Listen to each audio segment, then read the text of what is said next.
Hi, welcome to Hey It Gets Better. I'm your host, Katie Watson, and today I'm joined by Marco Fiori. Marco is the director of Bamboo PR.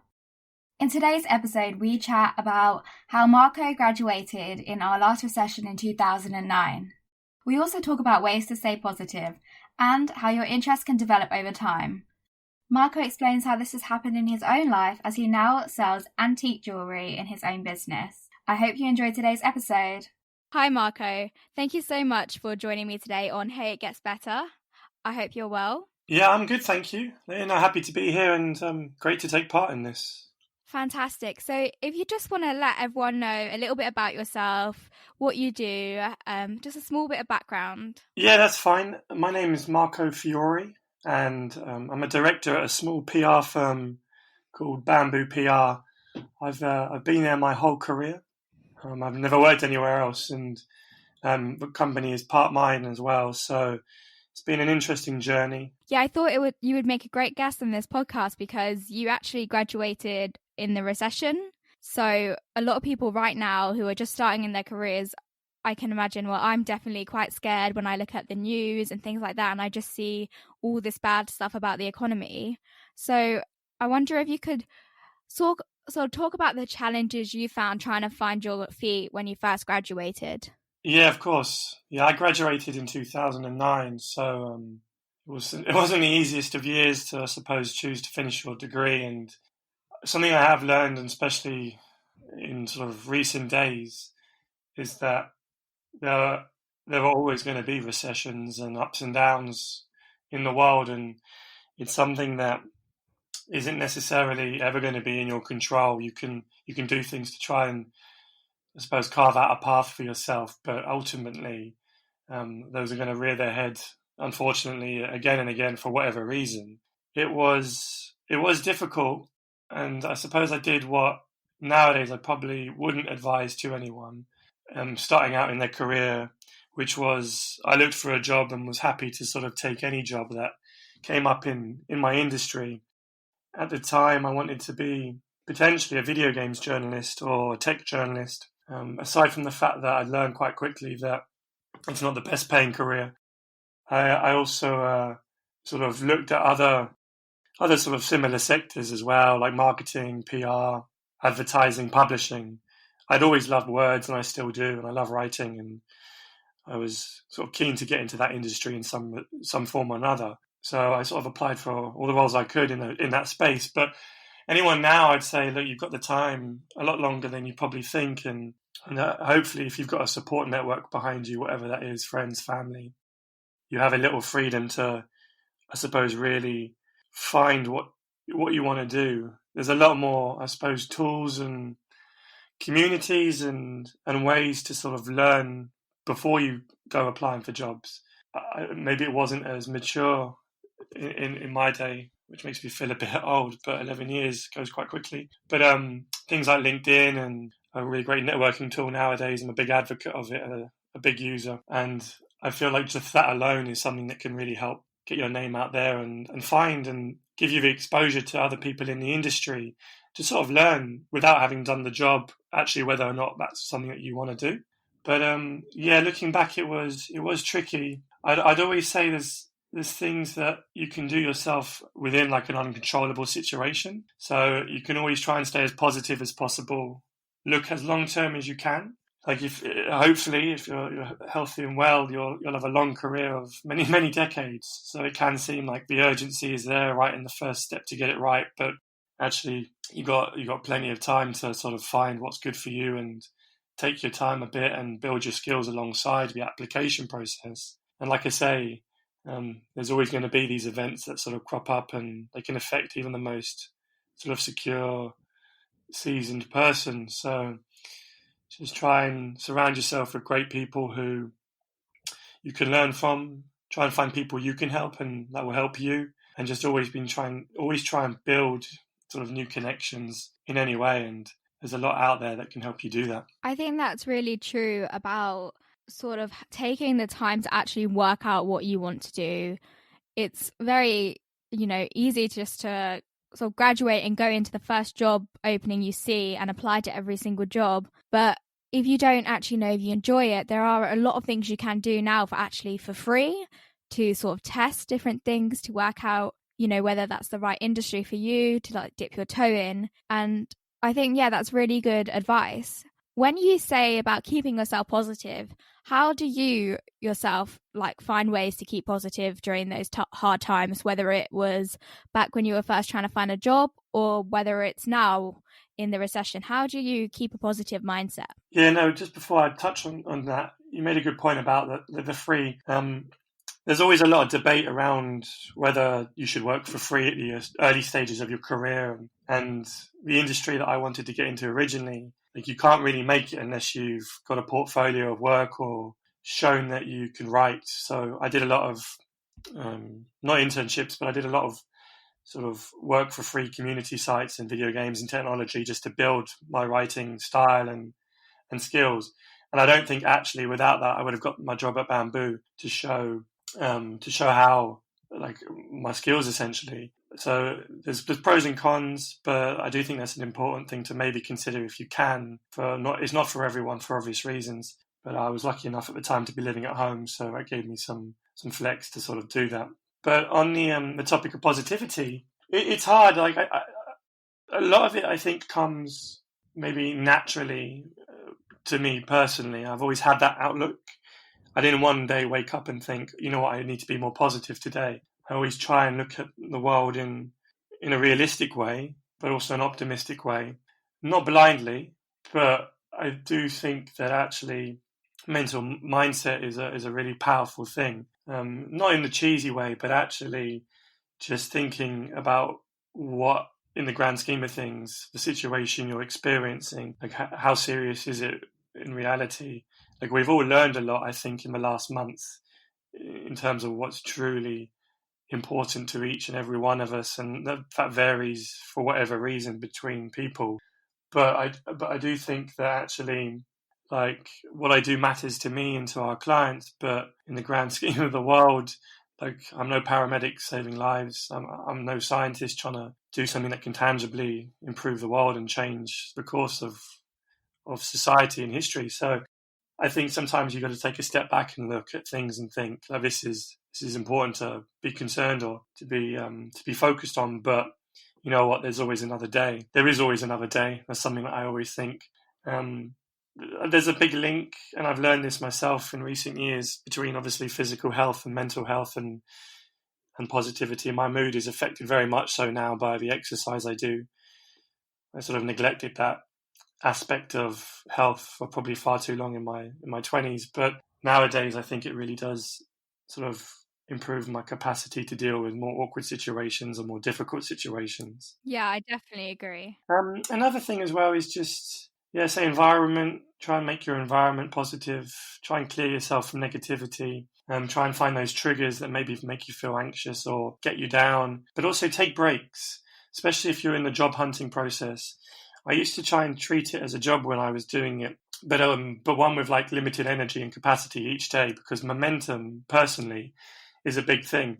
I'd rather do 3-4 hours of something every day than sort of push myself to do 13-14 hours of looking for a job and then just sort of be fatigued at the end of it, be demoralized, and it sort of compounds through the day and makes you feel sort of pretty pent up and maybe upset or frustrated. I always said to myself back then, like, get up fairly early, fire stuff off that's really relevant for what I wanted to do, go until sort of maybe like late morning, have a break, do an hour or so, but then finish and reward yourself for doing like a good day's work trying to do that.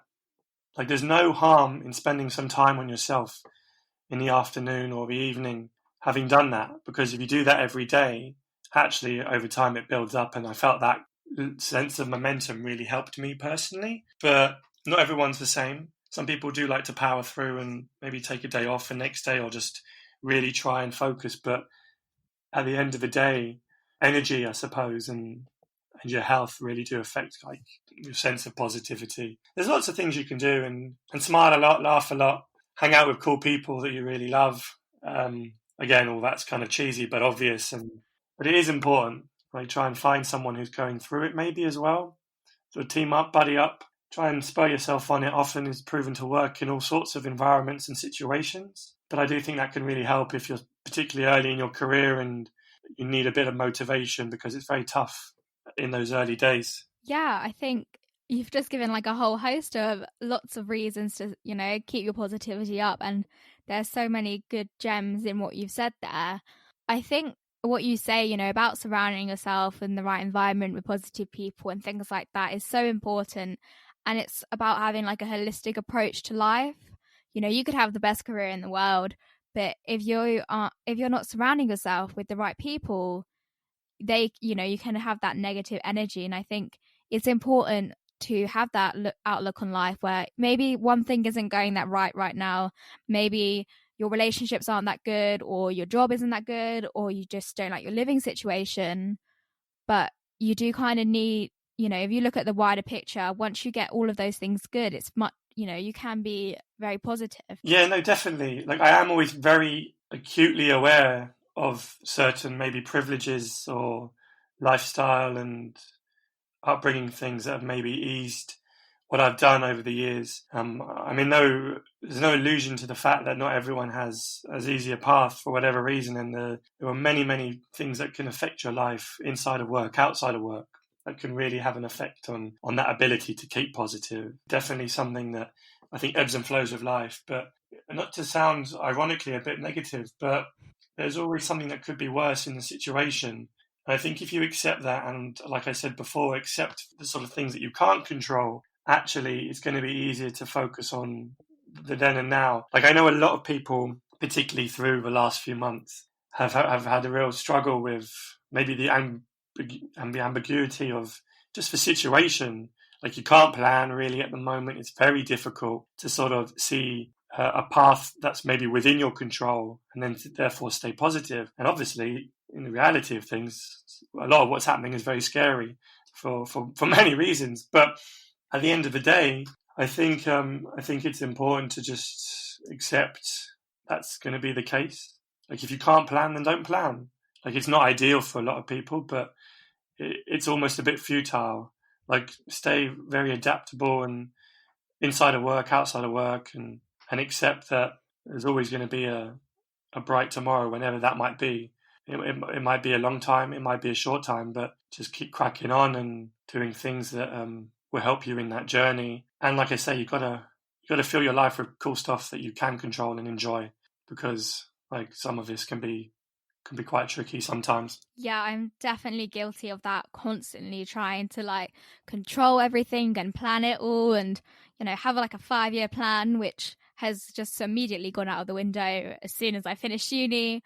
But it's true that you do need to realize some things you just can't control. Even if you want to control them as like loads, you just can't do it. So you should focus your time and energy on what you can control, because it is true what you say about momentum. I think that it links to the idea about burnout as well, is that you don't have enough energy to control everything and to put all your energy into controlling things that you can't even control.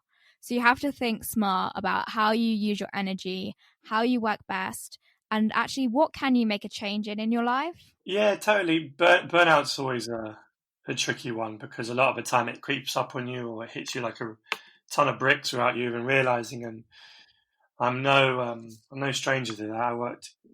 I put my hours in particular in my early 20s, and probably didn't look after myself as much as possible.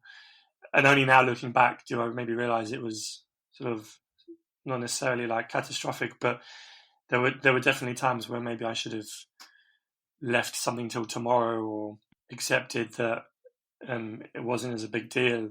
I do put myself under a lot of pressure, maybe sometimes, to be productive, to get things moving along quickly for our company, for our clients. Like, by the very nature of where I work in PR, like, it's a very fast moving career path. But I think actually in recent months and maybe even recent years, there's a growing acceptance to know that we are people at the end of the day. Like, the news cycle doesn't necessarily sleep, but we do. And yes, we jump on things that are really important to do when the news agenda requires it, or our clients require it. But like, I'm very happy to say a lot of our clients themselves are very, very conscious of their own sort of well-being, and therefore I think there's a much better flow nowadays within people. Yes, definitely. I think there is that toxic sort of image. I know I certainly have it, where I think of like getting a job, a bit of Devil Wears Prada, working constantly, late nights, and then you just be, it will all work out in the end. But that's really a really unhealthy outlook to have, because it doesn't work like that. Before you meet the success, you often do tend to feel tired. You need to sleep, you need to look after yourself, you need to exercise. But I do feel like sometimes on TV and in the media, there is this glamorized image of, someone early in their 20s literally working nonstop to get to somewhere. But it's not really very, like, it's not easy to do in reality. It's definitely not like what you see on TV. No, it isn't. I will add though, like, I love what I do. I always have, and I think I always will. I still do now to this day, have the same sort of passion for it that I did when I first started out. And the reason why I had no problem putting in the hours when I felt like it was necessary was partly because, the nature of the industry, but also because I loved what I was doing, and it didn't ever feel like work. It still doesn't. Like, it's just something that I love to do every day. Like, sometimes it frustrates me, but my dad is right a lot of the time, as he probably is pleased to hear. But he warned me off sort of burning the candle at both ends. And like, he ran a cafe for 30 odd years, and it was trying to impart probably some wisdom to have a strong work ethic, but at the same time look after yourself. And I probably didn't do the best job at that, but now I'm much more aware of that, and I say maybe the industry and the nature of work has maybe woken up a little bit more to that in recent times. People, I think, have become far more conscious of what's important to each person, to yourself. So that might be your family, and actually regaining the time with your family from, like, not doing a commute at the moment or is really powerful. Or it might be just time to unwind and read a book for whatever reason. Like, I think the balance is very important to get. And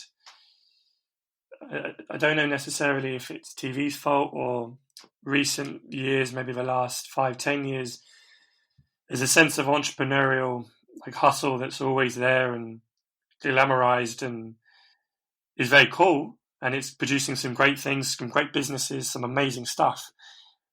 But at the same time, these are things run most of the time by people. And if you want to do good by your customers, your clients, your team, your suppliers, your partners, like, they want you to be working as efficiently and as productively as possible and healthy.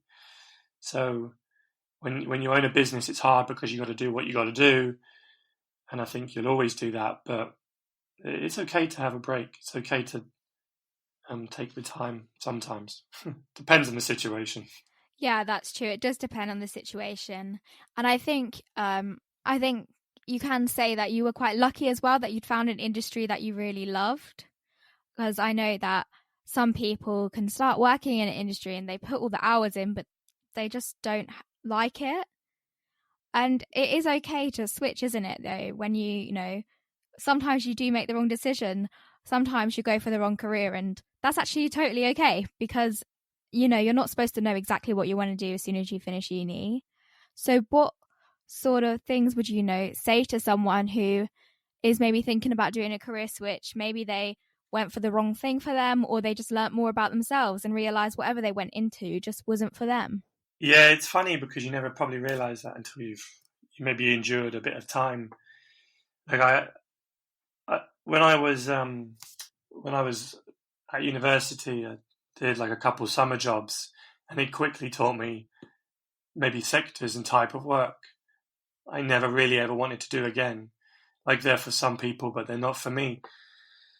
I think I was very quickly in line with my skills and what I wanted to do. And very fortunately, like, I managed to find the industry that I love.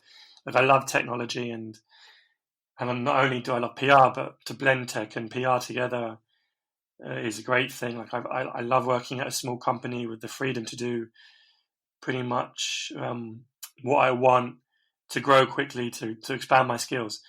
But it quite possibly could have been different. I might have joined a bigger agency where you maybe have less career development early on, but there's other perks from everything from bigger team and bigger clients to maybe a bigger salary. But that quite possibly, if I worked in that environment, turned me off the industry completely. I never really know. Like, it is okay to switch if you're particularly early in your career. That's completely fine. Like, your early 20s, I always think, or all through your 20s, that's the time to figure out what you really want to do. You've got a lot of freedom, a lot of flex to do that. And I think our world accepts that people don't stay in a job very long anymore compared to when they used to, maybe 20, 30 years ago. Apart from obviously me, I am an exception to that rule, having been at the same company for 11 years. And I say now part owning it. But in terms of advice, what to do in that, it's very easy, I think, to test before you jump as well. Like, if you want to try and explore a new role, and I've given a lot of advice to people on LinkedIn through its official careers advice platform, but just people reaching out or having a conversation with me and asking me that kind of question. Like, just try it. If you want to suddenly move in from, say you're in, I don't know, brand marketing or PR, but you're like, oh, actually, I really want to be a product marketer, or I want to try business development. Well, talk to your company. Maybe there's a role or sort of a project you can do to experiment with that. Or if they're not willing to do that, or you don't feel comfortable sort of suggesting that, try it on the side. Like, spinning up a business now with minimal money is very, very easy. You can test something, shut it down if it doesn't work. You can keep it ticking along, whether that's like e-commerce or like a lifestyle business, or like if you've got a bit of extra money before you're developing like a technology product or a piece of software, or even a service-based business. Like, you can try all these things yourself without actually having to sort of go through the slog of trying to find a job. And actually, you never know. You might end up sort of building something that actually snowballs into something really impressive or really, really exciting. There's a lot of people on my LinkedIn, and I talk to a lot, who followed that path, or they weren't really that enamored with what they were doing. They thought, oh, actually, you know what? I'll try this. I'll do it on the side, and then it sort of went from somewhere to somewhere else, and then went from there and grew and grew and grew. It's a pretty common path, actually. So you actually have your own side hustle at the moment, Fiori's Finds, which I remember first talking to you about, and you had talked about how, you did all gaming and tech, but never in a million years did you think you would actually be going into jewellery and making watches look nice. Do you just want to talk a bit about that and how you sort of stumbled into it? Yeah, it's a funny one. I do laugh and look back at it. Essentially, yeah, it's an e-commerce venture or brand, whatever you want to call it. Like, I keep it pretty casual because it's a side thing I do, and I've never wanted to sort of make it too serious or too formal, because personally that's what works for me. But I source, curate, sell vintage and antique jewellery, some normal antiques on the side, bit of collectibles here and there from certain periods, nothing particularly modern. And it sort of came about accidentally, really. Like, I have a beautiful watch that my wife bought me for my birthday, and it ran out of battery, and I wanted to obviously not repair it, but get it working again. So I took it to a jeweler, and they said, oh, it's this amount of money to change the watch battery. And I thought, that sounds really steep, for the fact you're probably just taking off a back cover and putting in a new one, and you probably get a really good trade rate on buying like 1,000 batteries at a time. So I didn't want to damage it doing something silly or trying to do it myself. So I went and I bought like a set off eBay, like a little mini toolkit set. I bought a few cheap old watches and some batteries, and I just changed them, and it was as simple as I thought it was. The watches themselves weren't actually that attractive. No offense to them, but to the manufacturers, they were pretty ugly. But a package, I gave them a bit of a clean and sold them as working, because I used to do a lot of sort of personal eBay, just clearing the house out every now and again, and ended up selling them more than I actually paid for. And I thought, oh, that's interesting. So I bought a few more, did a few more, and I thought, oh, it's a bit of a fun little hobby. I might do it more, I might not, but it's done what I needed it to do. But then I was looking through a box on eBay of just sort of a mixed box of collectibles, some old jewellery and some watches, and I could see the watches brands in the photos and thought, oh, I know I can spin those for a bit of money. But then I thought, actually, you know what? Why don't I separate everything out in this box, in this job lot, give it a good clean, describe it well, take some good photos. I'm into my photography, so that particularly helps. And sell it individually and see what happens. And it all sort of turned a tidy profit. So I thought, that's quite a good idea. At the end of the day, none of this is particularly new. But what I found, like, you go to any antiques market or shop, and people have been trading in this kind of stuff for years and years and years. And many people make good money from it. But what I found in particular on eBay was, and that's my platform of choice, was that there's a lot of bad photos out there. People don't do themselves very good service, whether or not they're a professional, like a brand, or they're doing what I'm doing and they're sort of dealing a fair amount, or if they're just people with like sort of hobby they dip in and out of. The photos are pretty shoddy, blurry. The description's not particularly good. And I thought as well, like, it just needs a good level of service. Like, I'm sort of quite proud of what I'm doing, so I'm going to try and make people believe that and sort of sharing that. So then I bought another box, and spiraled from there. I did that for about 6 months before I sort of formalized it under a brand, and I thought, you know what, let's use my marketing skills, my social media skills, my PR knowledge, sense of digital marketing. Like, we had an e-commerce brand and company at the time as a client, so I was learning a lot sort of through them and seeing what their own customers were doing, and it all sort of just spiraled from there. I set up social media. It was funny, like, the brand name's not particularly original in my opinion. It is my surname, and I go and find great stuff. And it was funny, I was on a holiday with my wife, and I said, oh, you know what, I've been doing this for a bit, I'd actually really like to make this into a bigger thing, and it's not an actual formal business. It's just on the side. I declare all my income through it, so it's all like formal and legitimate, but it's not the headache and pain of running a limited company as well as where I work now. But I said to her, "Oh, I'm thinking of a brand, maybe Fiori's Finds," and she sort of went, "No, not really." We talked for another half an hour, sort of just on other things. And then she thought, I've thought of a good name for your brand. Maybe it's Fiori's Finds. And I thought, are you having a laugh?